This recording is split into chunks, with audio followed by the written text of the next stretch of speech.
जरा सोचिए, सिर्फ 7 दिन, ठीक 7 दिन, और उसके बाद पूरी सृष्टि का अंत। एक ऐसा महाप्रलय, एक ऐसी विनाशकारी बाढ़ जिससे कोई नहीं बच सकता, कोई भी नहीं। सुनकर शायद ये किसी हॉलीवुड साइंस फिक्शन फिल्म का सीन लगे, है ना? लेकिन बिल्कुल नहीं, ये हमारी अपनी एक बेहद प्राचीन कथा है। तो चलिए, आज के इस खास विश्लेषण में प्रलय और बचाव की इस रोंगटे खड़े कर देने वाली कहानी की गहराई में उतरते हैं। आज हम श्रीमद् भागवत महापुराण की एक ऐसी रहस्यमयी और अद्भुत कथा पर चर्चा करने वाले हैं जिसे मत्स्य अवतार के नाम से जाना जाता है। ये सिर्फ दुनिया के खत्म होने की कहानी नहीं है, बल्कि अगर हम ध्यान से देखेंगे तो इसमें इकोलॉजी, धर्मशास्त्र और हमारे ब्रह्मांड के समय चक्रों का एक जबरदस्त संगम देखने को मिलता है। आइए समझते हैं कि कैसे एक ईश्वरीय हस्तक्षेप ने पूरी की पूरी सृष्टि को डूबने से बचा लिया। भाग 1, महाविनाश की चेतावनी। तो बात है करोड़ों साल पहले की, चाक्षुष मनवंतर के समय की। एक बेहद दयालु और धर्मनिष्ठ राजा थे, सत्यव्रत। एक दिन वो नदी के जल से तर्पण कर रहे थे, तभी उनके हाथों में एक बहुत ही छोटी सी रहस्यमयी मछली आ गई। उस नन्ही सी जान ने राजा से गुहार लगाई कि कृपया मुझे वापस पानी में मत छोड़िए, वरना बड़ी मछलियां मुझे निगल जाएंगी। अब राजा सत्यव्रत ठहरे करुणा के सागर। उन्होंने झट से उसे बचाने का फैसला कर लिया, पर उन्हें जरा भी अंदाजा नहीं था कि वो कोई आम जीव नहीं, बल्कि खुद भगवान विष्णु थे जो उनकी परीक्षा ले रहे थे। भाग 2, चमत्कारिक विस्तार। राजा ने उस मछली को पनाह तो दे दी, लेकिन फिर जो हुआ वो किसी चमत्कार से कम नहीं था। इस चमत्कारिक फैलाव को देखिए। राजा ने उसे एक छोटे से घड़े में रखा, पर एक ही रात में वो इतनी बड़ी हो गई कि घड़ा टूट गया। अगली सुबह उसे एक बड़े सरोवर में डाला गया, फिर नदी में, लेकिन वो हर जगह से बाहर निकलने लगी। उसका आकार इतनी तेजी से बढ़ रहा था कि अंत में सैनिकों को उस विशालकाय जीव को सीधे समुद्र में छोड़ना पड़ा। वहां वो लहरों के बीच किसी बहुत बड़े पहाड़ जैसी लग रही थी। सच में एकदम हैरान कर देने वाला नजारा। अब जब मछली समुद्र जितनी विशाल हो गई तो राजा सत्यव्रत पूरी तरह से चकित रह गए। उन्होंने हाथ जोड़कर कहा, एक ही दिन में आप इतने विशाल हो गए? आप कोई साधारण मछली तो बिल्कुल नहीं हो सकते। कृपया बताइए, आप कौन हैं? और बस यही कहानी में एक बहुत बड़ा मोड़ आता है। राजा को आभास हो गया कि ये कोई दैवीय शक्ति है, और उन्होंने तुरंत ओम नमो भगवते वासुदेवाय नमः का जाप शुरू कर दिया। उसी पल भगवान विष्णु ने अपना असली और विराट मत्स्य अवतार प्रकट किया। भाग 3, महान नौका और प्रलय से बचाओ। अब देखिए, समय बहुत कम बचा था। भगवान विष्णु ने राजा सत्यव्रत को स्पष्ट चेतावनी दी कि ठीक 7 दिन बाद भगवान ब्रह्मा गहरी निद्रा में चले जाएंगे, और उसके बाद तीनों लोग पूरी तरह जलमग्न हो जाएंगे।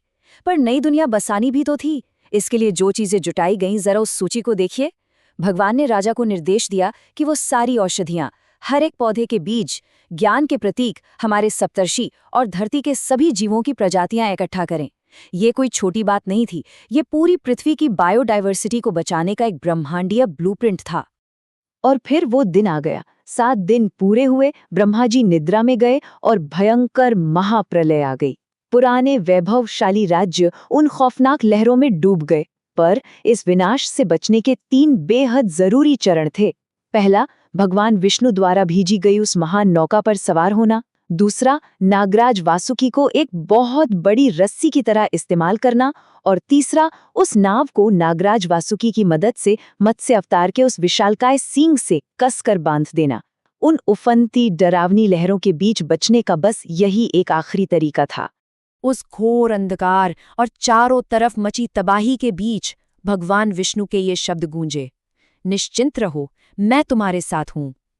जरा सोचिए, उस अथाह और खौफनाक जल प्रलय में ये शब्द कितनी बड़ी सांत्वना रहे होंगे। उस खुप अंधेरे में सिर्फ महान सप्तर्षियों का दिव्य तेज ही इकलौती रोशनी था, और उस रोशनी में खुद मत्स्य अवतार उस विशाल नाव को प्रलय के बीच से सुरक्षित रास्ता दिखा रहे थे। भाग 4, ज्ञान की रक्षा। लेकिन इस पूरी कहानी में एक बहुत गहरा अर्थ भी छिपा है। प्रलय से सिर्फ पेड़ पौधों या जीवों को बचाना काफी नहीं था, बौद्धिक और आध्यात्मिक संपदा को भी तो बचाना था। एक तरफ देखिए क्या हो रहा था।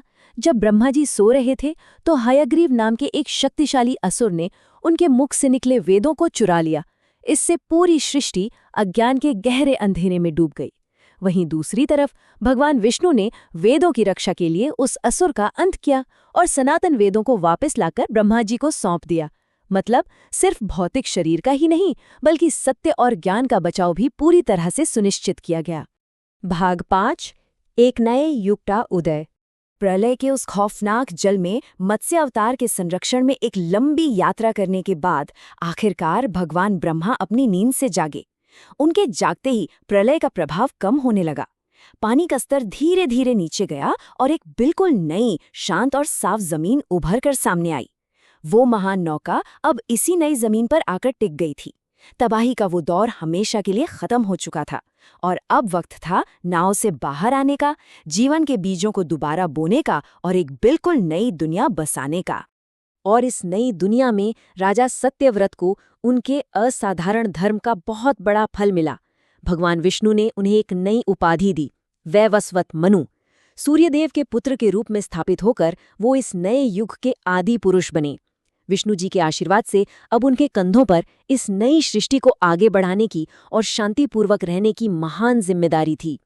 तो इस विश्लेषण के अंत में एक बहुत ही गहरा सवाल हमारे सामने आकर खड़ा हो जाता है। क्या निर्माण और विनाश का ये अनंत चक्र सिर्फ हमारी भौतिक दुनिया को नया आकार देने के लिए है, या फिर इसका असली मकसद अज्ञान के अंधकार पर दिव्य ज्ञान और सत्य की जीत पक्की करना है? मत्स्य अवतार की ये कमाल की कथा हम ये सोचने पर मजबूर कर देती है कि जब सब कुछ नष्ट हो जाता है, तब भी ज्ञान और चेतना के बीज हमेशा सुरक्षित रहते हैं, ताकि एक बेहतर कल का निर्माण हो सके। ज्ञान की इस अद्भुत यात्रा में शामिल होने के लिए बहुत बहुत धन्यवाद।